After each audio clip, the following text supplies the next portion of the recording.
Hi guys, Retro Trek Ralph here with another Star Trek The Official Starships Collection magazine and model review from Eaglemoss. This time we're up to 176. It's the Tarellian Starship from the Next Generation. Now, anybody who knows a lot about Star Trek with the special effects and stuff like that will know that the models were used and reused over and over again. Prime example is the Excelsior, which was refitted to the Enterprise B, which also got refitted to be the Lakota in DS9, but that's by the by anyway. But the early Next Generation, we had some models. They were used over and over. The Batteris is probably the worst one out of the lot, which was used so many times. He hardly ever changed it. It was barely different. So with this, was actually used, I think, about 4 or 5 times. Let's get through into the model over to one side. Let's have a look at the magazine, shall we? And go through this. Now, the Batteris, the Tarellian Starship, was in the episode Haven, where there was a mysterious ship which they had a problem. They had a disease, a virus, and that they came to Haven because they thought that it would be cured by them, which they did, because it was the guy that was supposed to be marrying Deanna Troi was going to develop a cure. And it's an amazing looking ship because it's nice little standardish sort of wedge sort of ship design, and then this entire bubble around it. Whether or not it's a warp bubble, I'm not entirely sure. I'd probably guess it is a warp bubble. The effects on this look pretty good. I don't think the model's got too much on the effects on it, but I'm sure we could pearlescent that anyway. But really looks quite nice. And the other appearances of this ship in kind of different guises was in Transfigurations. It was a warship in that one, in the game, the Tarellian vessel. Slightly different, not massively over the top, but you can tell it is that ship. It's also in Deep Space Nine and Voyager as well. But this one's the Tarellian. Tarellian Plague Ship, was it called?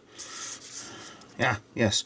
Until the last of their Plague Ship, they were hunted down, destroyed, because they all got coronavirus. And nobody wants coronavirus. Well, the future's equivalent of. But they were obviously, magazine stuck to the side again, they were obviously looking for help. And the Enterprise was willing to help. Wyatt Miller, yeah, because he was the human who wanted to help them. He was a doctor, so he volunteered to go over there to get the plague to help them, only because she's quite fit. Okay, enough on that one.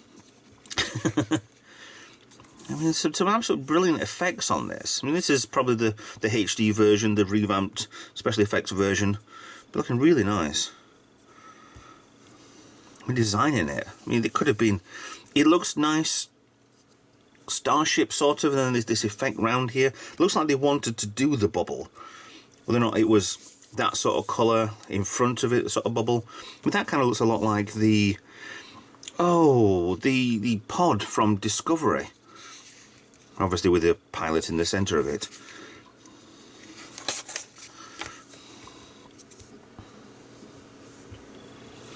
Yeah, you've got down here, you've got the two, I'll get you in on these ones, shall we? There are the other appearances of this model. There. It was in Deep Space Nine as well. And over here, barely you can see it, but it is the same model. It looks like they added this roll bar onto the back of it over here. And on this one. So that was the main ship then. Still can see everything on there, then everything just to cover up where the hole is in the middle.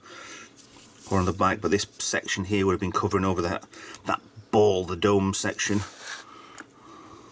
So it is genius to use parts, use models over and over, but you have to redesign them, which is nice. If it's the same species, the wedding, yes. Majel Barrett to Deanna Troi, brilliant character.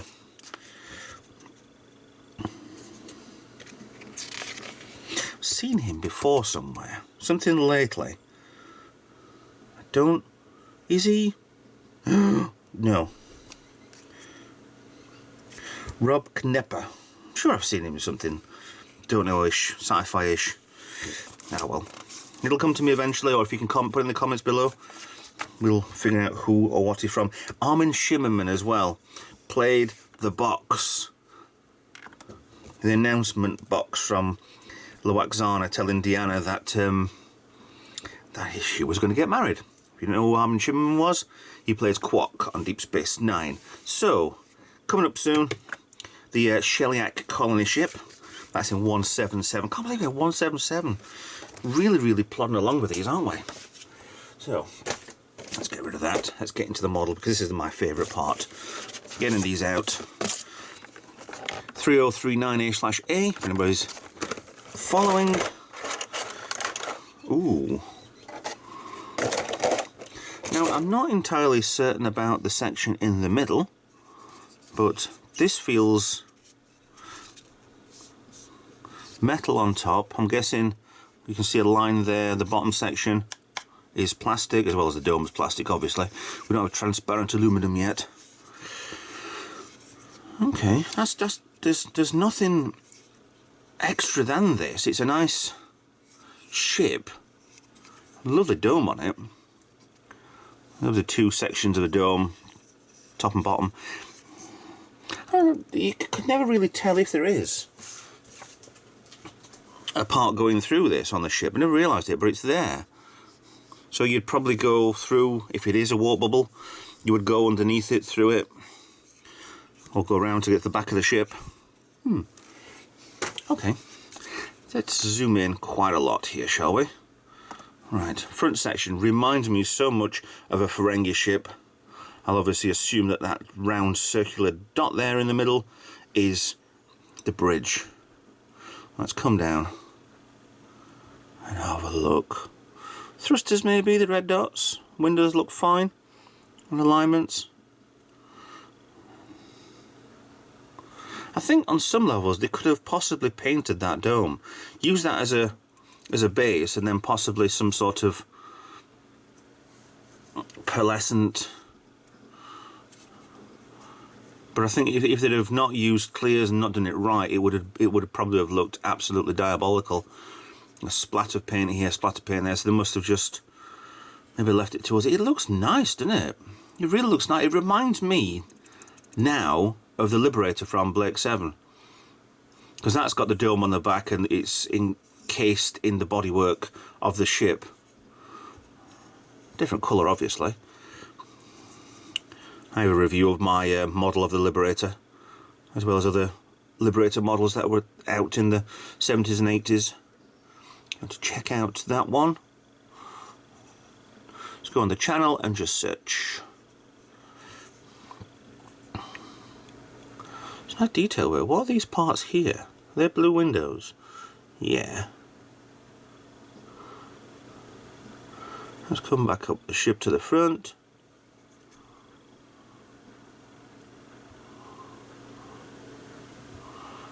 A little bit of Aztec in there.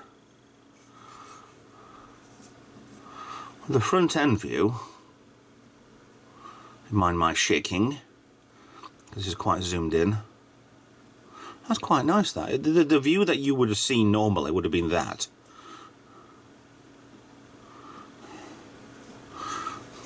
And then, with them going away, yes.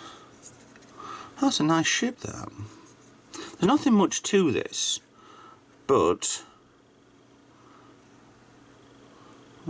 is that a crack on the dome? Looks like it's an imperfection in the dome, that line there. Not all the way through. I think it's just where it's been moulded. Just like possibly extra. Could possibly sand that down, but that would scratch it and that would take a lot of effort to faff with. Turn it around. Same on the bottom side.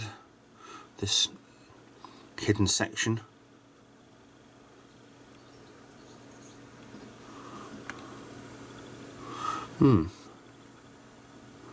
That's quite a nice looking ship, that. I quite like that. But you see that the section there looks very much like the Ferengi Marauder. Hell of a lot like them. Just a shape that should have used that on plenty of different ships. It was first season, Next Generation, so there was certain designs that were going to be exactly the same as others. because it was the same decade, same year. Maybe these were something to do with a possible Ferengi alliance. Or maybe the Ferengi stole technology from them, or the designs. Or bought from them, bartered with them, let's say. Yeah. That looks nice, that. On my blue background, yes, it is blue. But there is a slight purple sort of blue to it, but on my background it looks lovely and blue.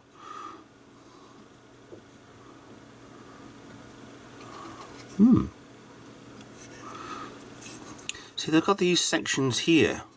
They're like the bodywork's been clamped over the top of something else. With these parts here. We've seen those in other ships. Where in my mind it looks like either there's an original ship underneath it and these sections here are clamped over as a refit.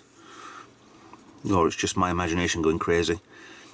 Or these might be more armour plated parts and you've got your weaker sections. I think we've seen stuff like this before. It's been like warp nacelles, warp engines sticking throughout the sides where they're being flushed to the bodywork. That's really nice. Let me just get in on this section in the middle here before it goes out of focus. Yeah. Lots of nice design work on here.